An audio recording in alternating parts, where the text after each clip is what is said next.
Mídia.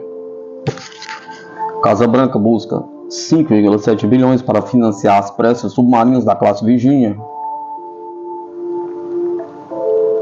O Gabinete de Gestão e Orçamento do presidente dos Estados Unidos emitiu uma solicitação ao Congresso por cerca de 5,7 bilhões em financiamento de emergência para lidar com custos extras relacionados aos submarinos nucleares da classe Virginia, segundo a mídia norte-americana. O vice-almirante dos Estados Unidos, Robert Gaucher, insistiu anteriormente que a tripulação e a manutenção perseguirão a frota de submarinos da Marinha pelos próximos anos. Aproximadamente 3,5 bilhões seriam destinados ao excesso de custos, enquanto o restante seria dividido entre os principais contratantes submarinos General Dynamics Corporation e Huntington Ingalls Industries, para aumentar os salários e outros aprimoramentos de produtividade, disse o funcionário. De acordo com a Bloomberg, o funcionário deixou claro que a Marinha também projeta atrasos de entrega de 24 a 36 meses para as embarcações mencionadas. Nosso programa de submarinos de ataque rápido da classe Virginia não está onde precisa estar agora. O programa e os estaleiros não estão produzindo submarinos na taxa que nossa estratégia de segurança nacional e a estratégia de defesa nacional exigem, enfatizou a fonte. Isso ocorre depois que o presidente do Subcomitê de Defesa da Câmara, Ken Calvert, disse que um déficit no financiamento para submarinos de ataque da classe Virginia deve crescer para 17 bilhões nos próximos 6 anos, acrescentando que a Marinha dos Estados Unidos sofreu com atrasos persistentes e custos excessivos no programa de construção naval do serviço.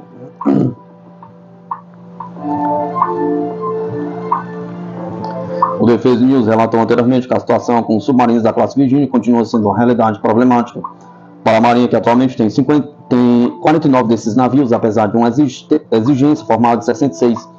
A revista National Interest, por sua vez, observou que a frota de submarinos da Marinha está sob escrutínio do Congresso por atrasos repetidos e custos crescentes, problemas que não serão fáceis de consertar.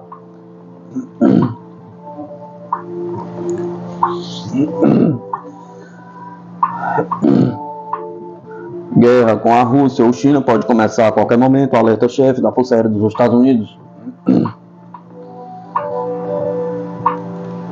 Uma guerra entre os Estados Unidos e a Rússia ou a China pode começar a qualquer momento, disse o secretário da Força Aérea dos Estados Unidos, Frank Kendall, segundo o Newsweek.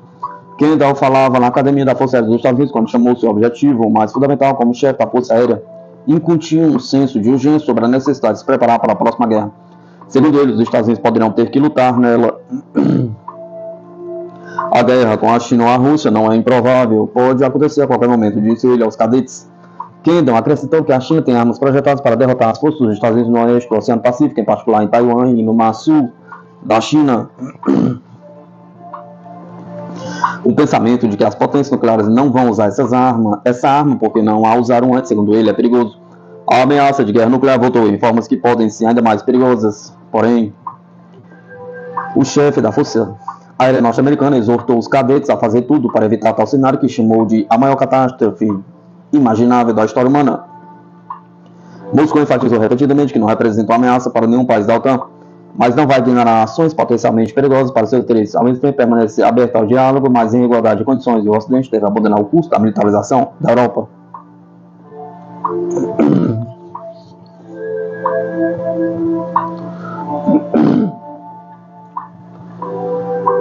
A Alemanha começa a elaborar a lista de bunkers para a população, informa a mídia. O Ministério do Interior da Alemanha começou a elaborar uma lista de bunkers para civis em caso do conflito militar. Isso foi relatado pelo jornal The Guardian. O jornal observa que esta lista inclui vários locais públicos, incluindo estações de metrô, estacionamentos, edifícios, propriedade pública e privada. Um aplicativo especial para celulares vai ajudar as pessoas a chegar aos abrigos. O artigo destaca que o governo incentivará os cidadãos a criar bunkers em suas próprias casas, melhorando porões e garagens. Segundo informações, há 579 bunkers atualmente na Alemanha, com uma população de 84 milhões de habitantes, que poderia salvar apenas cerca de 500 mil de cidadãos. Anteriormente, a mídia alemã informou que a Alemanha havia começado os preparativos para uma guerra em larga escala com a Rússia, desenvolvendo um plano operacional de 1000 páginas, cujo conteúdo é, em sua parte, secreto.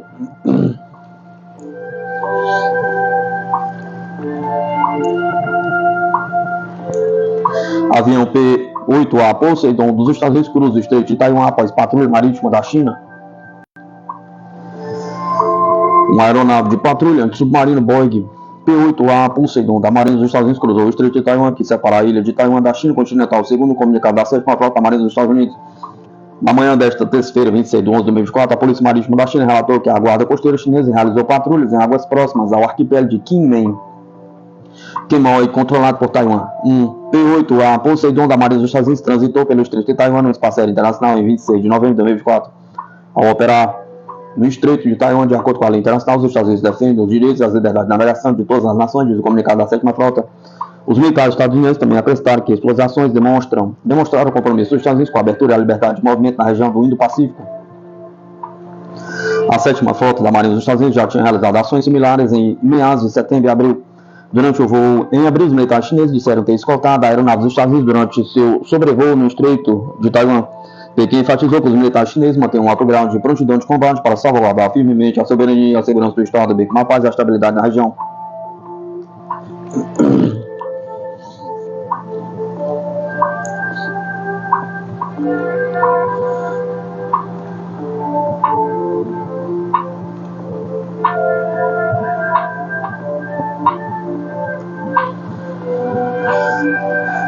Drones são avistados perto de 3 bases usadas pela Força Aérea dos Estados Unidos na Inglaterra.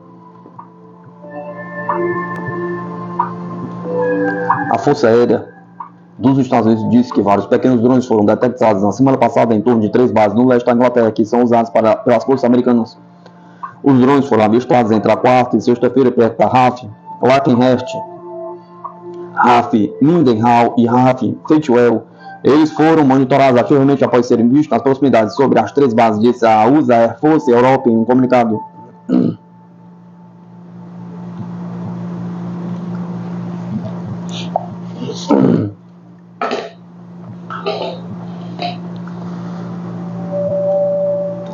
A Força Aérea não identificou quem estava por trás das incursões, mas disse que autoridades da base determinaram que não houve impacto nos moradores ou na infraestrutura crítica. Lakenhurst é o lar da 48 Fighting Wing, que a Força Aérea dos Estados Unidos descreve como uma fundação de sua capacidade de combate na Europa. Mindenhall é hospeda a 100ª Air Rifling Wing e Fatwell é um centro de moradias, escolas e outros serviços. Para proteger a segurança operacional, não discutimos nossas medidas específicas de proteção de força, mas mantemos o direito de proteger a instalação, disse a Força Aérea. Continuamos monitorando nosso espaço aéreo, estamos trabalhando com autoridades de nação anfitriã e parceiros de missão para garantir a segurança do pessoal, instalações e ativos da base.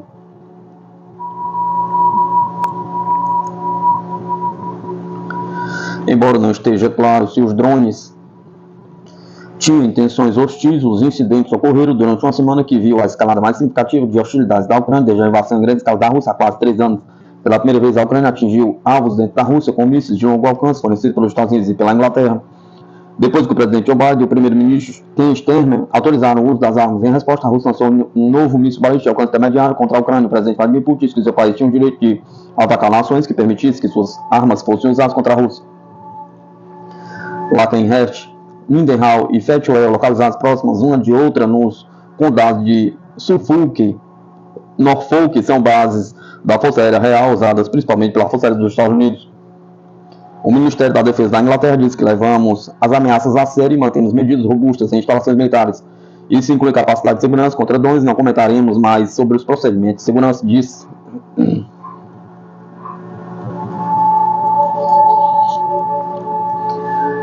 Rússia expulsa secretário da Embaixada da Inglaterra por atividade de sabotagem.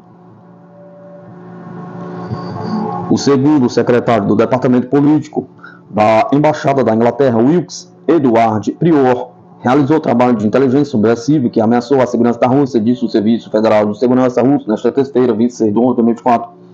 O FSB russo disse em uma declaração que havia descoberto uma presença no declarado de inteligência da Inglaterra sob a cobertura da Embaixada Nacional em Moscou durante o trabalho de contra-inteligência. Edward Prior, o segundo secretário do Departamento Político da Embaixada da Inglaterra em Moscou, Wilkes, que foi enviado a Moscou pela diretoria da Europa Oriental e Ásia Central do Ministério das Relações Exteriores da Inglaterra, e que substituiu um dos 6 oficiais de inteligência da Inglaterra expulso da Rússia em agosto como disfarce. Intencionalmente forneceu informações falsas a receber permissão para entrar em nosso país, violando assim a lei russa, diz a declaração. Ao mesmo tempo, o FSB russo identificou sinais de que ele está conduzindo trabalho de inteligência subversivo que ameaça a segurança da Rússia. Essa declaração, com base no exposto, o Ministério das Relações Exteriores da Rússia, em cooperação com departamentos interessados, tomou a decisão de privar Wilkes Eduard Priou do credenciamento e ordenou que ele deixasse a Rússia em 2 semanas, disse o FSB. Como consequência da revelação, o embaixador da Inglaterra na Rússia, Nigel Casey, foi convocado para o Ministério das Relações Exteriores da Rússia, disse o representante do Ministério, Maria Zakharova.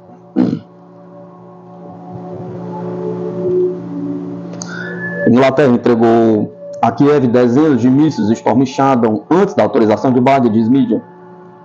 Há algumas semanas, a Inglaterra entregou dezenas de mísseis de cruzeiro Storm Shadow à Ucrânia antes de os Estados Unidos terem autorizado o Kiev a atacar a Rússia com armas ocidentais de longo alcance, informou a agência de notícias Bloomberg, citando fontes. O artigo diz que foi a primeira entrega dessa arma, que tem um alcance de cerca de 300 km, ao primeiro-ministro britânico Keir Starmer. Os envios não foram anunciados publicamente, mas foram feitos há algumas semanas depois que os estoques de mísseis de longo alcance de Kiev acabou de ser as fontes da agência. Eles foram enviados antes da recente decisão dos Estados Unidos e da Inglaterra de permitir que a Ucrânia disparasse mísseis de longo alcance contra alvos dentro da Rússia, destaca a publicação. O número exato de mísseis e a data de sua chegada à Ucrânia também não foram especificados. Em 19 de novembro, as tropas ucranianas usaram mísseis de longo alcance ATACMS dos Estados Unidos e Storm Shadow na Inglaterra para atingir as regiões russas de Kursk e Bryansk. Em resposta, em 21 de novembro, a Rússia atacou instalações do complexo industrial militar ucraniano na cidade de Dnipropetrovsk, Dnieper, na denominação ucraniana. Pela primeira vez, um dos mais novos sistemas russos de mísseis de médio alcance, Oreshnik, foi testado em condições de combate com um míssil balístico hipersônico, neste caso sem ogivas nucleares.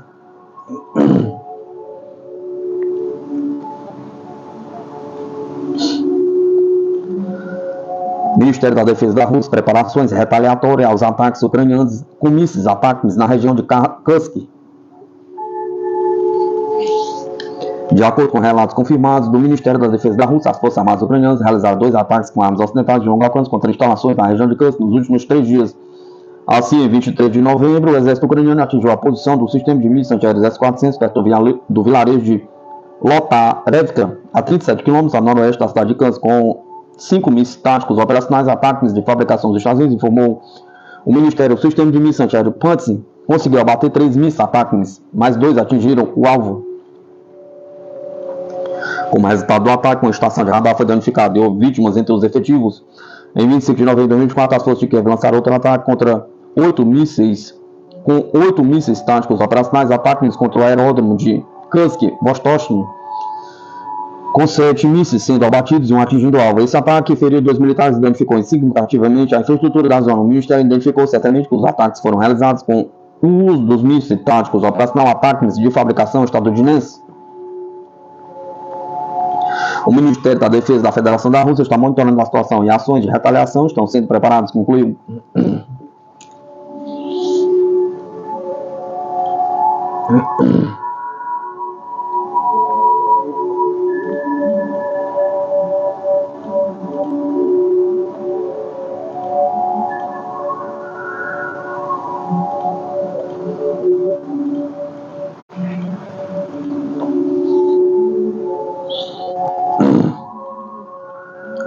O pesadelo dos submarinos marinhos dos Estados Unidos enfrenta crise bilionária com atrasos, custos exorbitantes e frota insuficiente diante de ameaças globais.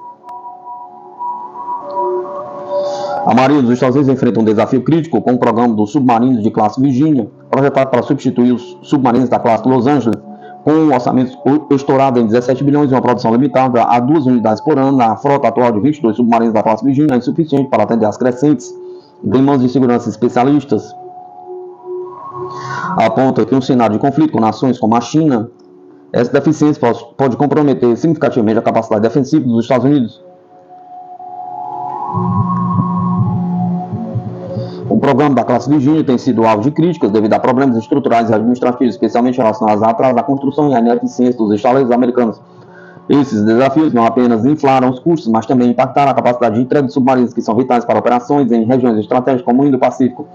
Além disso, o acordo AUKUS estabelecido entre a Austrália, Inglaterra e os Estados Unidos visava fortalecer as capacidades submarinas dessas nações. No entanto, o progresso do pacto tem sido mais lento do que o esperado, com prioridades políticas como mudanças climáticas, desviando o foco das metas militares estabelecidas. Embora o custo total do programa da classe Virginia seja elevado, ele ainda é considerado um investimento mais estratégico em comparação aos programas dos porta-aviões da classe Ford, cujo custo total pode ultrapassar 120 bilhões de dólares. Os submarinos da classe Virginia, mais furtivos e capazes de operar em ambientes contestados, são vistos como ativos essenciais em potenciais conflitos com adversários que possuem fortes sistemas de defesa, como as capacidades anti-acesso e negação de área da China. Para mitigar o déficit, analistas sugerem reativar e modernizar antigos submarinos da classe Los Angeles que foram retirados de serviço. Essa medida temporária poderia aumentar a capacidade da frota, enquanto o programa da classe Virginia busca superar seus gargalos de produção. Outro ponto crucial é a necessidade de reformar a base industrial de defesa dos Estados Unidos. Estaleiros antiquados têm sido um dos principais obstáculos para a entrega pontual de submarinos. Especialistas defendem que o Congresso e o Pentágono precisam trabalhar em conjunto para modernizar essa infraestrutura e tornar os processos de aquisição mais eficientes. A comparação com os porta-aviões da classe Ford também expõe uma diferença significativa no impacto operacional. Enquanto os porta-aviões enfrentam maior vulnerabilidade contra sistemas A2AD, os submarinos da classe Virginia oferecem mais resiliência e capacidade de projeção de poder, o que os torna uma escolha prioritária em cenários de conflito moderno. Apesar dos desafios, o programa da classe Virginia ainda é considerado essencial para a estratégia naval americana. A Marinha espera aumentar a produção anual para além das atuais 2 unidades. Mas para isso, reformas substanciais são necessárias tanto nos estaleiros quanto nos processos administrativos. A crise dos submarinos da Marinha Americana destaca a urgência de ações coordenadas entre o governo e o setor privado para garantir que os Estados Unidos mantenham sua vantagem estratégica em alto mar. Assim, uma frota marinha robusta, moderna, a capacidade de dissuasão e projeção de poder da Marinha pode ser seriamente comprometida. Por fim, a resolução desses problemas dependerá de investimentos direcionados, reformas administrativas e uma priorização clara de segurança nacional dos processos de decisão política orçamentária. A manutenção da superioridade naval dos Estados Unidos no século XXI está em jogo.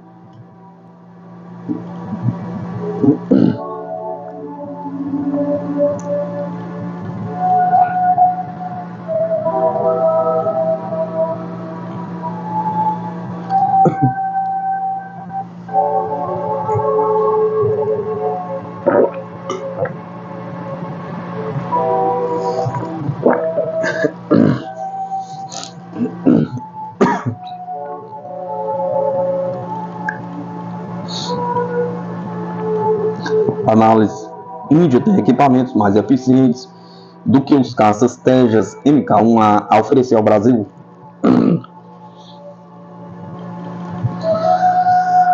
Analistas apontam a necessidade urgente de modernização da frota brasileira e de fortalecimento de parcerias militares para a diversificação de fornecedores. O Brasil está cogitando um acordo com a Índia para a aquisição de caças Tejas Mk1A. Caso a Força Aérea Indiana selecione um avião cargueiro KC-390 da Embraer para sua licitação de aeronaves de transporte médio, a medida faz parte dos planos da Força Aérea Brasileira para a modernização da frota. Especialistas em defesa destacam que benefícios da aquisição dos caças Tejas Mk1A trariam para a frota brasileira. Fabrício Ávila, doutor em ciência política pela Universidade Federal do Rio Grande do Sul e presidente do Instituto Sul-Americano de Política e Estratégia, afirma que o Brasil tem necessidade de substituir 21 caças AMX, 10 das versões AMX-T e 11 da versão AMX-A1M. São caças subsônicos e oriundos do consórcio AMX Internacional, que tinha a empresa Embraer junto das italianas Armachin e Alenia. Tinha um alcance curto, mas desempenhava bem sua missão de apoio para as tropas mecanizadas do Exército Brasileiro. O Super Tucano pode realizar essa missão, mas o AMX é mais rápido e em caso de conflito o tempo de cumprimento de missões é essencial, destaca o especialista. Ele explica que o RAL Tejas Mk1 possui características muito parecidas com o AMX, como o raio de combate, dimensões e capacidade de carga. Os projetos dos caças são da década de 1980, porém a velocidade do Tejas é o dobro do AMX, daria uma manobrabilidade e poder de fogo muito maior para os apoios das tropas em terra. Ávila enfatiza que o Brasil tem 43 caças F-5EM que necessitam ser substituídos porque excederam sua vida útil há muitos anos. Quando isso acontece com o armamento, ele se torna mais perigoso para os seus tripulantes que para os seus inimigos. Os recentes acidentes com esse modelo provam que a necessidade de substituição é urgente. Mesmo os programas de modernização de equipamentos não conseguem substituir estruturas e a fadiga de material, explica. Ele avalia que o caça Gripen é moderno e atenderá bem às necessidades brasileiras, mas a demora dos testes de comissionamento pode criar uma lacuna na defesa brasileira. Ademais, segundo Ávila, a entrada da Suécia na OTAN elevou o risco de embargo ao projeto. Nesse sentido, valeria a pena a diversificação de fornecedores para a nossa frota aérea. A Índia pode ser uma retomada dos projetos em parceria, como foi no caso do Brasil com a Itália no AMX. Contudo, existe uma questão importante, que é a categoria das aeronaves. O Gripen equivale na sua categoria à função ao F5 EMTG-2. O HAL Tejas estaria no nível do AMX, mas pode ampliar suas funções de combate. Para a Ávila, é importante para o Brasil retomar os trabalhos em conjunto com outros países. Ele ressalta que o Brasil tem tecnologia própria para o desenvolvimento de projetos, mas as parcerias diminuem custos e possibilitam a troca de tecnologias. O KC-390 está sendo uma porta de entrada do Brasil novamente nesse mercado. Em termos gerais, a aquisição do Caçoa Clipper foi um primeiro passo nessa direção, que pode ser consolidada com a parceria com a Índia. Os indianos possuem essas características de parcerias com produção local e troca de tecnologias. A Força Aérea Brasileira necessita substituir os caças AMX de apoio, e o HAL Tejas pode ser uma viabilidade. As parcerias militares são a necessidade. A diversificação de meios se tornou um componente importante da estratégia dos países dentro dessa conjuntura da multipolaridade em desequilíbrio no sistema internacional. Pedro Paulo Rezende, especialista em assuntos militares, frisa que o Brasil necessita com urgência de aviões plenamente operacionais para complementar a Força Aérea Brasileira. No momento, nós temos apenas 15 caças F-5 EM voando disponíveis. Nós já chegamos a mais de 50, só para ter uma ideia. Parte da frota, inclusive desses 15, tem problemas de restrição estrutural. Então, na verdade, nós temos 10 caças operacionais. A gente poderia somar em total mais 2 AMX, que devem ser descartados no ano que vem, porque não tem mais pacote para manutenção do motor. Ou seja, nós temos 17 aviões de combate para cuidar de toda a extensão territorial brasileira. Ele acrescenta que o Brasil tem 8 Gripen do modelo E que estão em Anápolis, mas que não podem disparar nada por enquanto, nem míssil, nem canhão. E essa capacidade só vai ser incluída no projeto no ano que vem, quando tem o IOC, Initial Operation Capability. Ou seja, nós precisamos com urgência de um avião pronto que possa ser adotado pela Força Aérea em um prazo de até no máximo 2 anos, afirma. Ele também aponta que o projeto de aquisição do Gripen está muito atrasado por questões financeiras e técnicas. O avião passa por uma série de revisões e isso, obviamente, está atrasando a entrega. A FAB não tem disponibilizado o verbo suficiente para a continuidade do projeto que tem planejado. Rezende se mostra cético quanto à aquisição de Tejas, apontando o fato de ser um avião que ainda está em desenvolvimento, ainda em fase experimental. Segundo ele, a principal vantagem da aquisição do Tejas seria a abertura do mercado indiano para o KC-390. O maior benefício, se a gente comprar esses Tejas, estaria na possibilidade de vender os KC-390 para a Índia. O KC-390 é o nosso segundo maior projeto estratégico. O primeiro são os submarinos nucleares. Marcos José Barbieri Ferreira, economista especialista em indústrias aeroespaciais e defesa da Universidade Federal de Campinas, aponta que a necessidade do Brasil ter uma frota de aviões de caça adequados para substituir não apenas os aviões F-5, mas também os aviões AMX, que já estão no final da vida útil. O Brasil é um país continental, um país com uma quantidade grande de recursos humanos, vivos, recursos naturais, é dos países mais estratégicos do mundo, o maior produtor de alimentos, um dos grandes produtores de energia. Então o Brasil precisa ter uma capacidade de defesa adequada, muito superior ao que nós temos hoje. A nossa capacidade de defesa hoje ainda está muito aquém das necessidades do Brasil e da posição que o Brasil ocupa no mundo, afirma. Nesse contexto, ele ressalta que o Brasil precisa não apenas de aviões de defesa de alta qualidade, mas também de uma quantidade bastante significativa. Alguma coisa em torno de pelo menos 100 aeronaves é o que seria indicado como necessário. Mesmo no projeto Gripen, a própria Força Aérea Brasileira colocou no início necessidades que fossem 3 lotes de 36 aeronaves, isto é, 108 aeronaves, para termos um mínimo de capacidade de defesa adequada às nossas necessidades, ressalta. Com relação ao Tejas, Ferreira aponta que existe uma negociação da Embraer do governo brasileiro com a Índia para a venda dos aviões KC-390 para a Força Aérea Indiana e a possibilidade de aeronave ser escolhida. Entretanto, ele afirma que a contrapartida em relação ao Tejas não passa de uma especulação. Isso não está colocado em nenhum documento, não está colocado em nenhuma fala oficial, é apenas uma especulação. E diria mais, não faz o menor sentido. O Tejas é um caça que apresenta algumas limitações. Primeiro, é uma aeronave que vem sendo desenvolvida pela Índia, enfrentou vários percalços de desenvolvimento. No desenvolvimento dela, é uma aeronave tecnologicamente e do ponto de vista operacional bem inferior ao Gripen. Ele afirma ainda que o Tejas, assim como o Gripen, usa uma turbina da General Electric só que inferior, de modelo 404, enquanto o Gripen opera com uma turbina de 404 mais potente, 414 mais potente. O Tejas também utiliza a aviônica israelense, assim como o Gripen. A diferença é que, apesar de ser israelense, a aviônica do Gripen é muito mais sofisticada e foi mais desenvolvida no Brasil.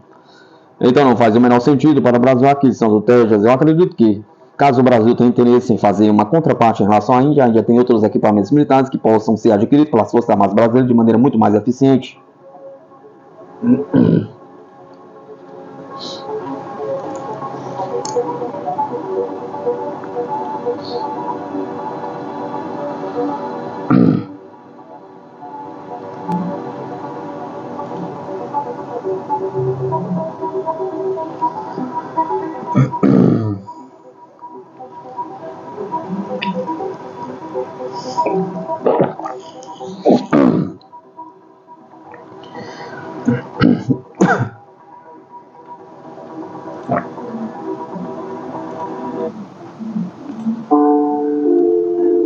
A defesa da Rússia cresce com seu arsenal de armas militar de forma avassaladora. Russos mostram força a produzir em 3 meses o que toda a União Europeia faz em um ano. Desde o início da campanha militar na Ucrânia, o complexo militar industrial da Rússia aumentou significativamente a produção de armas e munições, eliminando qualquer sinal de escassez. Em contraste, a União Europeia enfrentou uma série de obstáculos para acompanhar o ritmo da produção russa. Este desequilíbrio, refletido em declarações de líderes como o ministro da Defesa alemão Boris Pistorius, destaca a magnitude da produção militar russa e os desafios europeus.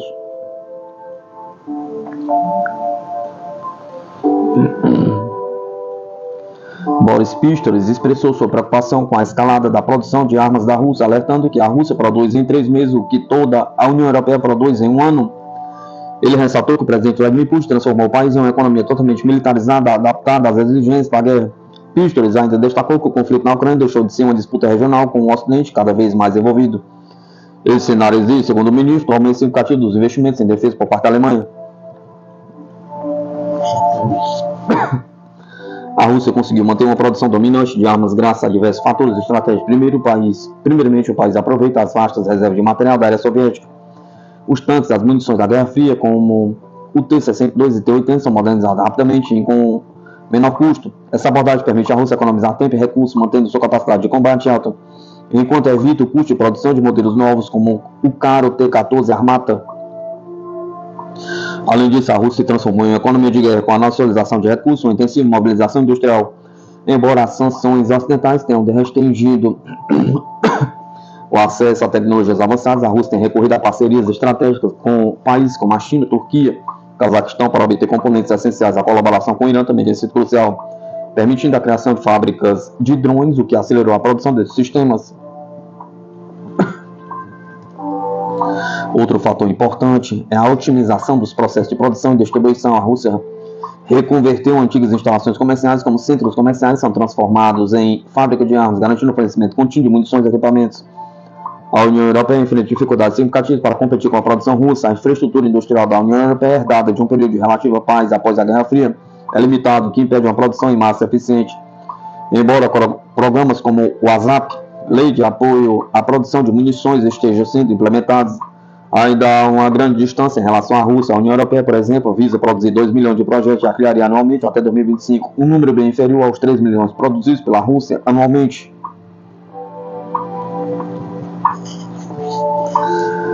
Além das limitações industriais, a União Europeia enfrenta escassez de matérias-primas, tornando a produção vulnerável a flutuações, algo que a Rússia evita, tanto que a diferença de custos é considerável. A produção da União Europeia é muito mais cara, principalmente devido aos elevados custos de energia, mão de obra e equipamentos. Outro desafio significativo é a complexidade política da União Europeia, que, portanto, exige consciência entre os Estados Unidos para implementar políticas de defesa em larga escala. Como resultado, a falta de coordenação e a demora na tomada de decisões dificultam a aceleração dos investimentos na produção militar. Em contrapartida, as decisões centralizadas da Rússia permitem uma resposta mais ágil às necessidades do conflito.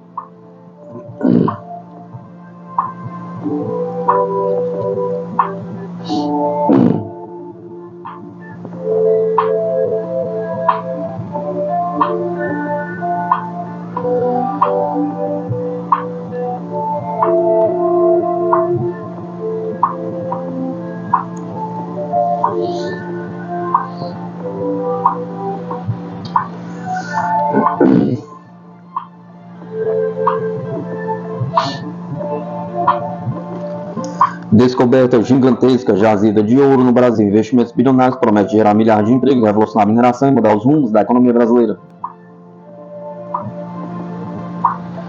Um investimento bilionário, nenhum projeto ambicioso no setor de mineração está prestes a mudar os rumos da economia brasileira. A descoberta de uma gigantesca jazida de ouro em Monte do Carmo, no Tocantins, pode gerar mais de 2 mil empregos diretos e consolidar o município como o novo polo minerador do Brasil.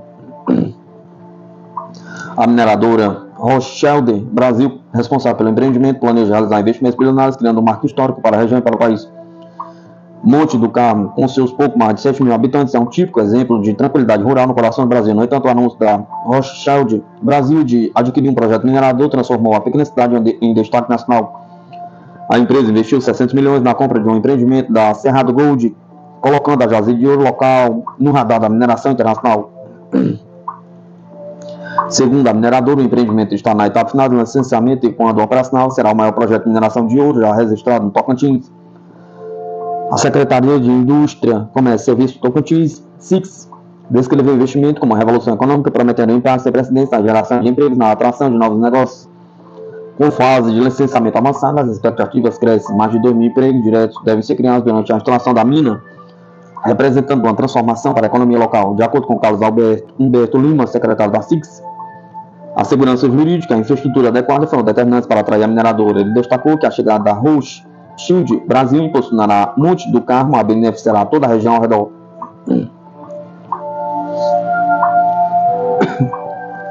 Estamos diante de um projeto que colocará o Tocantins em evidência no setor de mineração no Brasil. Essa mina de ouro trará o desenvolvimento econômico, gerará empregos e aumentará a renda da população local, afirma Lima. Rothschild Brasil parece determinada a superar os resultados alcançados pela Aura Minerals, que realizou investimentos de aproximadamente 1 bilhão no município de Almas, também no Tocantins. Embora a operação da Aura seja considerada um sucesso, a nova mina de ouro em Monte do Carmo promete elevar ainda mais o patamar da mineração no estado. O vice-presidente da Rothschild Brasil, Edson Delmoro, destacou que o potencial estratégico da jazida em Monte do Carmo é único, tanto em escala quanto em impacto econômico. Segundo Delmoro, além de gerar empregos e movimentar a economia, a mineradora busca estabelecer novos padrões de sustentabilidade e inovação na exploração mineral. O compromisso com boas práticas ambientais e sociais será prioridade para garantir que os benefícios se estendam à comunidade local. Para viabilizar a implantação do projeto, a Rothschild Brasil tem trabalhado em parceria com órgãos estaduais, incluindo Naturantes, Ameto, Mineratins, responsável pelos licenciamento ambiental e fiscalização. Recentemente, uma reunião estratégica reuniu representantes da empresa técnica da CISCS e do Conselho de Desenvolvimento Econômico do Tocantins para discutir os próximos passos. Edson Delmoro revelou que a mineradora está pronta para iniciar as atividades assim que as licenças forem aprovadas. Estamos preparados para transformar essa jazida de ouro em uma operação modelo para o Brasil, que será um marco não só para Monte do Carmo, mas também para o estado do Tocantins, afirmou ele. Apesar das expectativas positivas, a exploração de uma jazida desse porte traz desafios significativos. O impacto ambiental e social de um projeto dessa escala levanta debate sobre como equilibrar o crescimento econômico com a preservação do meio ambiente e a qualidade de vida das comunidades locais.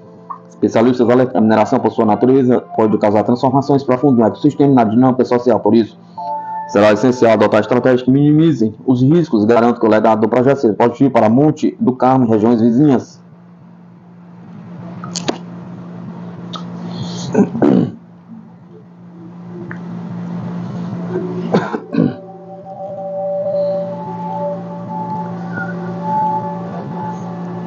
Interesse da Coreia do Sul e da Malásia em parceria estratégica.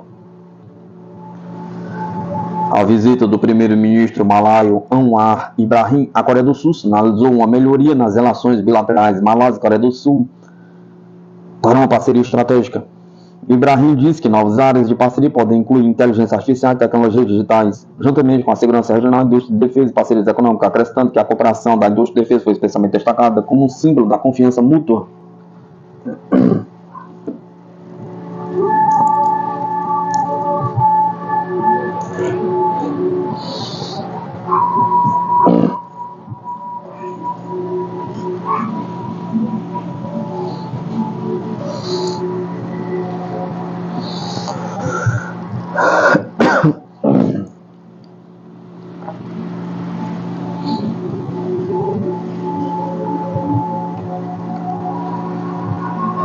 Ambos os países condenaram veementemente as ações da Coreia do Norte, que lançou um míssil balístico em 31 de outubro. Além disso, eles também citaram várias outras questões regionais e globais como ímpeto para o interesse na elevação das relações bilaterais.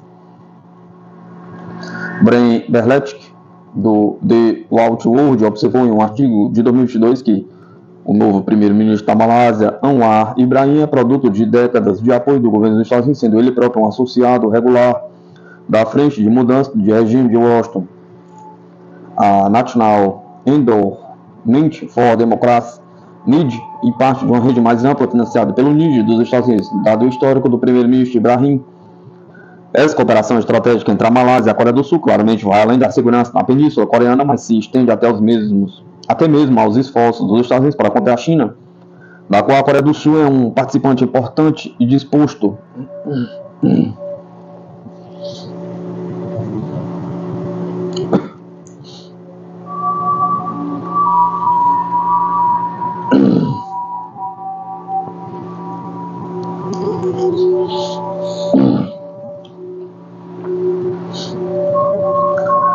A próxima provocação anti-russa do Ocidente pode ser desestabilizar e invadir a Bielorrússia por Andrei Korybiko. A mídia bielorrussa relatou na semana passada sobre o suposto plano do Ocidente para desestabilizar e então invadir seu país. As campanhas de guerra de informação existentes visam facilitar o recrutamento de mais agentes de células adormecidas que mais tarde organizarão uma insurgência terrorista usando armas adquiridas pela Ucrânia. Mercenários então invadirão do sul, realizarão ataques de drones contra alvos estratégicos e tentarão tomar a capital. Se tiverem sucesso, então as autoridades do golpe solicitarão uma intervenção militar convencional da OTAN. Aqui está mais de uma dúzia de briefings de contexto sobre esse cenário ao longo do último ano e meio. 25 de maio de 2023, a OTAN pode considerar a Bielorrússia como uma fruta fácil de alcançar durante a próxima contraofensiva de Kiev. 1º de junho de 2023, o Estado da União espera que a guerra por população entre a OTAN e a Rússia expanda. 14 de junho de 2023, Lukashenko deu fortes indícios de que espera incursões de procuração semelhantes ao de Belgorod contra a Bielorrússia. 14 de dezembro de 2023, a Bielorrússia está se preparando para incursões terroristas semelhantes aos de Belgorod vindas da Polônia. 19 de fevereiro de 2024, a oposição bielorrussa, apoiada pelo Ocidente e sediada no exterior, está tramando revisões territoriais. 21 de fevereiro de 2024, o Ocidente está tramando uma provocação de bandeira falsa na Polônia para culpar a Rússia e a Bielorrússia, pergunta. 26 de abril de 2024, analisando a alegação da Bielorrússia de ter frustrado recentemente o ataque de drones da Lituânia. 30 de junho de 2024, fique de olho na concentração militar da Ucrânia ao longo da fronteira com a Bielorrússia. 12 de agosto de 2024, o que está por trás do reforço militar da Bielorrússia ao longo da fronteira com a Ucrânia, pergunta. 13 de agosto de 2024, ameaça à segurança da Bielorrússia. 19 de agosto de 2024, a Ucrânia supostamente tem impressionantes 120 mil soldados destacados ao longo de sua fronteira com a Bielorrússia. 26 de agosto de 2024, a Ucrânia pode estar se preparando para atacar ou isolar a cidade de Gomel, no sudoeste da Bielorrússia.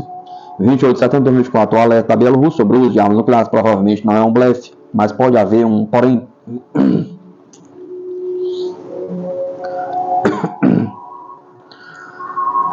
Nenhuma retaliação nuclear da Rússia se viu, apesar da ameaça que esse ataque apoiado pela OTAN representar para sua integridade territorial.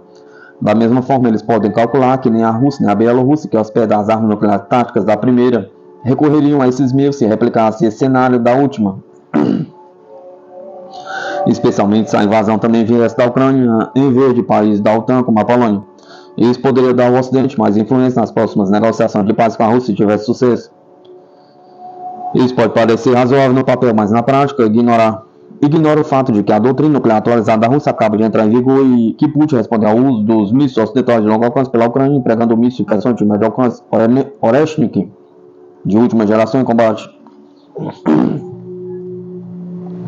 O primeiro permite o uso de armas nucleares em resposta ao tipo de ameaça que esse cenário representa, enquanto o segundo foi pensado como sinal para o Ocidente que Putin está finalmente subindo a escada da escalada.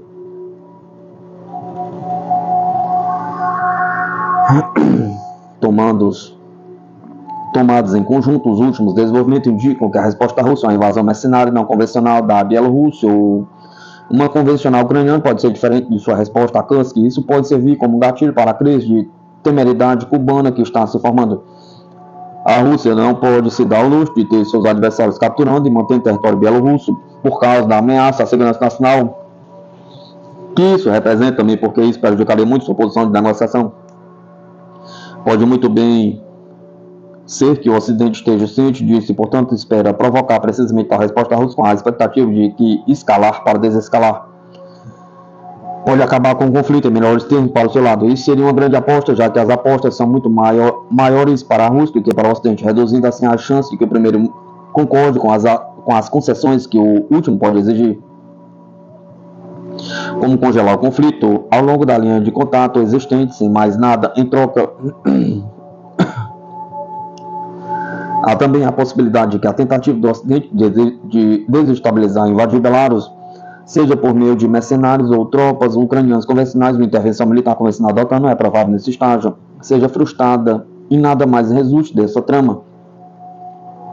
Muito menos provável, mas ainda é impossível de descartar, é que a Rússia possa a Belarus para deixar uma das invasões mencionadas assim progredir o suficiente para justificar o uso de armas nucleares táticas contra a Ucrânia para escalar para desescalar em melhores termos para a Rússia. Isso também seria uma grande aposta, já que cruzar o limiar nuclear pode aumentar tremendamente as apostas para o Ocidente, com seus líderes sinceramente veem mesmo que a intenção principal seja apenas punir a Ucrânia. No entanto, vendo como Putin está finalmente subindo a escada da escalada e jogando um pouco de sua cautela anterior ao vento depois de sentir que sua paciência anterior foi confundida pelo Ocidente como fraqueza, ele pode ser influenciado por conselheiros agressivos a ver isso como uma oportunidade de flexionar os músculos da Rússia. Em todo caso, independentemente do que possa acontecer, o fato é que a prerrogativa do Ocidente, prerrogativa do Ocidente se Belarus será desestabilizado ou não, e possivelmente também invadida a Ucrânia, também pode ficar desonesta por desespero, se sentir que o Ocidente pode vendê-lo sob Trump e, portanto, quiser fazer uma última tentativa de melhorar sua posição de negociação ou escalar para desescalar ou em melhores termos para si mesma. Mas isso pode sair pela culatra se falhar. Ambos, portanto, têm total responsabilidade pelo que pode acontecer.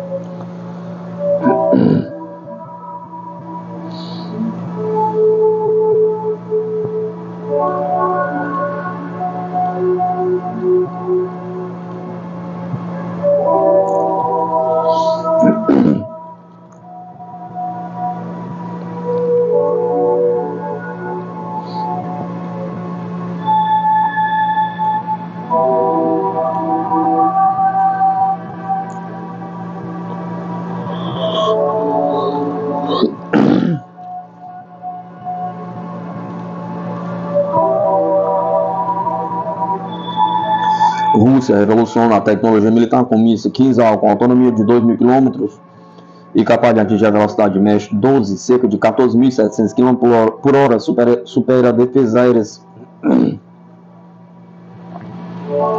O Kinzhal, cujo nome significa adaga em russo, destaca-se como um dos grandes avanços na tecnologia militar da Rússia. Este míssil hipersônico é projetado para ser lançado a partir do caça MiG-31 ou do bombardeiro Tupolev 22, ambos adaptados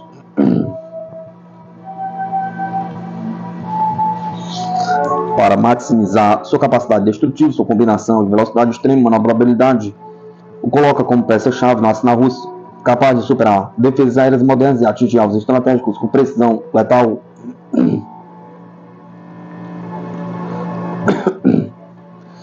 Entenda como funciona a complexa estrutura do Kinzhal. Os passos que envolvem seu lançamento e as estratégias que sustentam sua operação também serão abordadas. As controvérsias em torno de sua eficácia, explorando o impacto desta arma no cenário militar contemporâneo.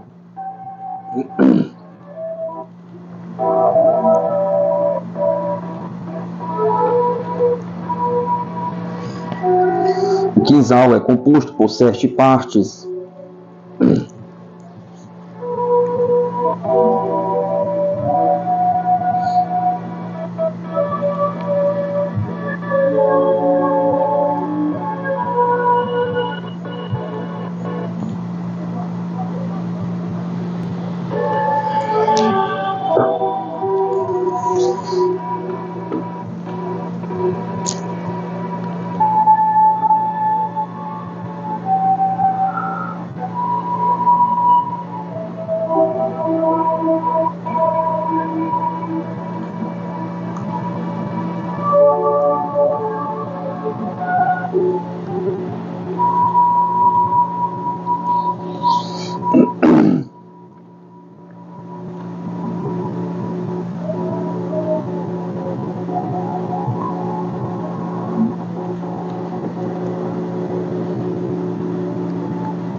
O quinzal é composto por 7 partes principais, começando pela cápsula de lançamento e flaps de controle até o motor.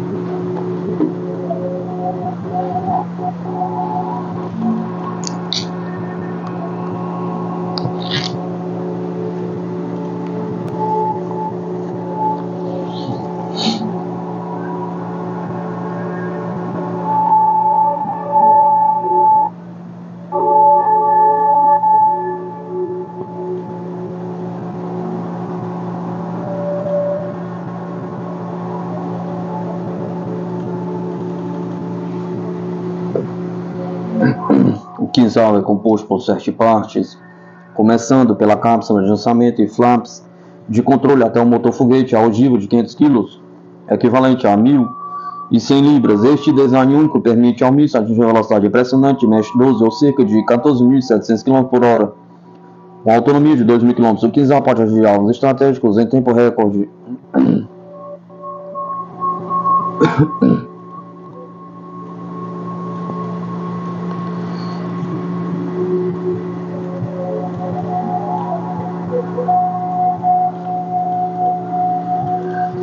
Inspirado nos mísseis balísticos Iskander da era soviética, o quinzal utiliza tecnologias adaptadas para maximizar a eficiência em cenários modernos.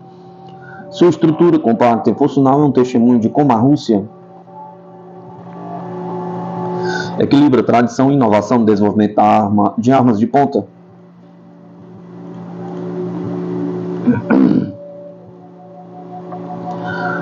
Plataforma supersônica, o MiG-31, com sua capacidade de atingir Mach 1,4 em baixa altitude, é essencial para lançar o míssil de forma eficaz. Ignição segura após disparar a cápsula de proteção ejetada, permitindo que o motor acelere o míssil até sua velocidade máxima. Velocidade hipersônica em segundos, o quinzal atinge Mach 12, pronto para cumprir sua missão. Manobras complexas. O míssil realiza trajetórias em zigue-zague para evitar a detecção por radares inimigos. Carga nuclear. Quando equipado com a ogiva nuclear, o quinzal reduz o peso estrutural para alcançar maior alcance. Trajetória direta. Em missões convencionais, o míssil segue diretamente para o alvo, utilizando seu sistema de guiagem avançado. Apesar de ser considerado uma maravilha tecnológica, há debate sobre sua real classificação como hipersônico. Relatos indicam que sistemas como o Patriot, com velocidade de Mach 3 a Mach 5, podem interceptar o míssil quinzal da Rússia. Esses questionamentos técnicos, embora relevantes, não anulam a importância do míssil no cenário militar global. Combinando inovação e potência, o míssil quinzal é um exemplo de como a tecnologia molda o futuro das guerras. Para quem busca entender as dinâmicas dos conflitos modernos, explorar esses avanços oferece insights valiosos sobre as forças que definem o poderio militar contemporâneo.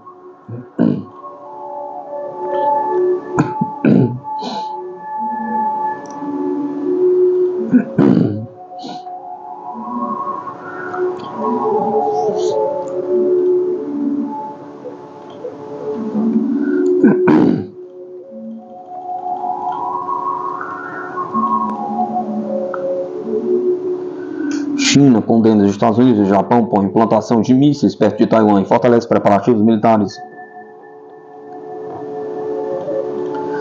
A China condena os Estados Unidos e o Japão por incrementar tensões na região do Indo-Pacífico. O Ministério das Relações Exteriores da China declarou nesta segunda-feira sua oposição ao uso da questão de Taiwan como justificativo para o fortalecimento de implantações militares e o aumento das tensões na região, após relatos de que os Estados Unidos planejam posicionar unidades de mísseis em ilhas do Japão e nas Filipinas. Esses movimentos seriam parte de planos de contingência para lidar com a possível emergência envolvendo Taiwan no futuro.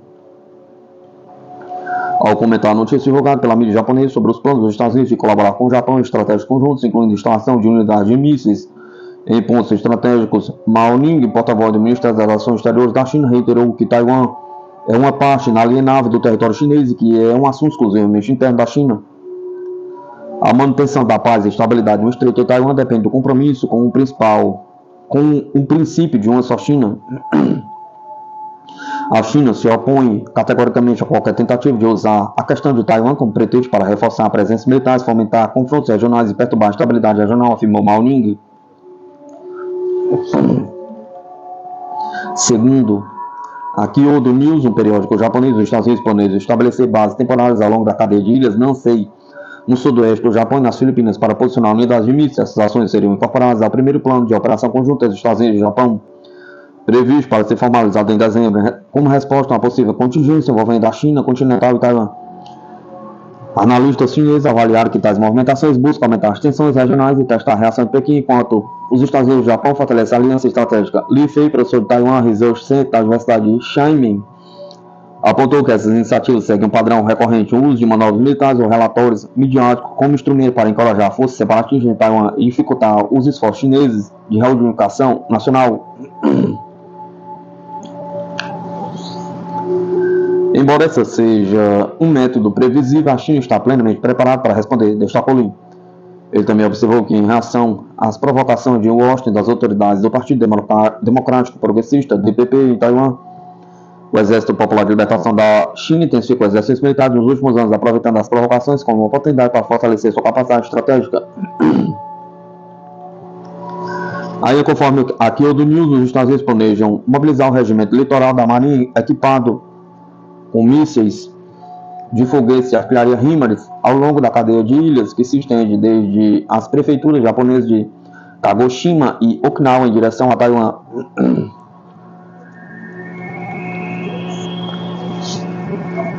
Além disso, as unidades da Força Tarefa Multidomínio do Exército dos Estados Unidos, projetadas para operar em ambientes que combinem espaço cibernético, informações, terra, ar e mar, serão posicionadas nas Filipinas.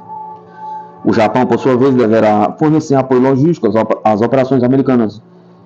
Essas movimentações refletem a crescente competição estratégica na região do Indo-Pacífico, com implicações diretas para o equilíbrio de poder global. A tentativa de reforçar as hegemonias regionais e aumentar as tensões geopolíticas parece estar alinhada com os interesses de longo prazo de Washington e seus aliados, mas também ampliar o risco de conflitos territoriais e intensificar a disputa pelo controle de áreas estratégicas.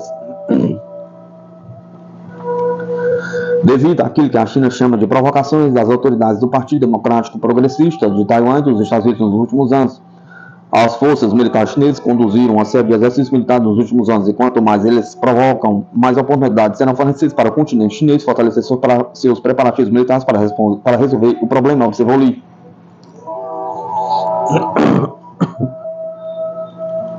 O HIMARS é um sistema de artilharia móvel desenvolvido pelos Estados Unidos, projetado para disparar foguetes e mísseis com alta precisão e a longas distâncias. Esse sistema é uma versão modernizada e mais leve do M270 MLRS Multiple Launch Rocket Systems, que foi introduzido nas Forças Armadas dos Estados Unidos na década de 1970. Capacidade de lançamento: o HIMARS pode carregar até 6 foguetes GMLRS ou um único míssil ATACMS que tem um alcance de até 300 km. Mobilidade: o sistema é montado em um caminhão, o que proporciona uma grande mobilidade no campo de batalha. Ele pode ser rapidamente posicionado e reposicionado, facilitando operações em terrenos variados. Precisão: os foguetes são guiados por GPS, permitindo que atinja alvos com precisão superior em comparação com os sistemas de artilharia convencionais. O alcance dos mísseis é aproximadamente 2 vezes maior do que os sistemas anteriormente usados no conflito entre a Rússia e a China. O HIMARS tem desempenhado um papel crucial na guerra entre a Rússia e a Ucrânia, permitindo que as forças ucranianas realizem ataques a alvos estratégicos de uma distância segura de artilharia russa. A introdução desse sistema foi considerado um divisor de águas no conflito, proporcionando à Ucrânia uma capacidade ofensiva significativa aumentada e ajudando a neutralizar a logística russa.